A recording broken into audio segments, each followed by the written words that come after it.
Pera na naging bato pa, ganito ang sitwasyong nararanasan ngayon ng mga magsasaka sa Benguet. Ang ilan kasi sa kanilang pananim, kung hindi nasira dahil sa ulang dala ng nagdaang bagyo at habagat, hindi naman mabili. Ang mga ito, dama ng magsasakang si Jordan mula La Trinidad, Benguet. Problema niya ngayon kung saan muli kukuha ng pangpupuhunan. Matapos malubog ang pananim na strawberry na nakatakda pa sanang anihin sa buwan ng Nobyembre. Ay, minsan narigat. Yung anusan, kinukuha natin yung dating pananim para i-planta ulit. Si Ate Melody na taga-Bugyas, Benguet, nagtungo pa ng La Trinidad Trading Post para ibenta ang mga aning lettuce. Yun lang, dahil sa hirap ng daan, nagkandalusaw na ang panindang lettuce. Kaya ang ending, lugi.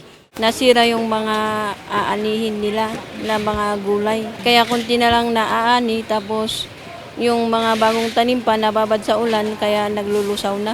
Sila Kuya Jordan at Ate Melody kabilang sa libu-libong magsasaka sa Benguet na lubhang apektado nitong habagat.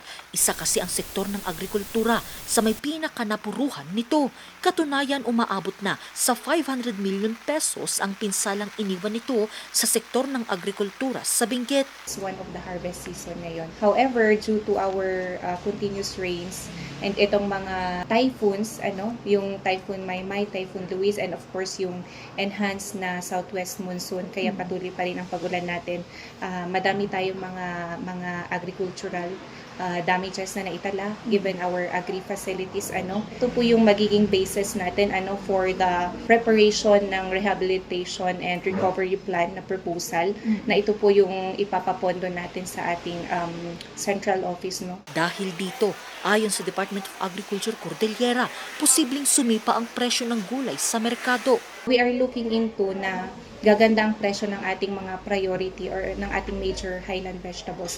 Nakahanda naman na ang nasa 300 million pesos na disaster fund ng pamahalang panlalawigan ng Benguet bilang suporta sa mga apektadong magsasaka.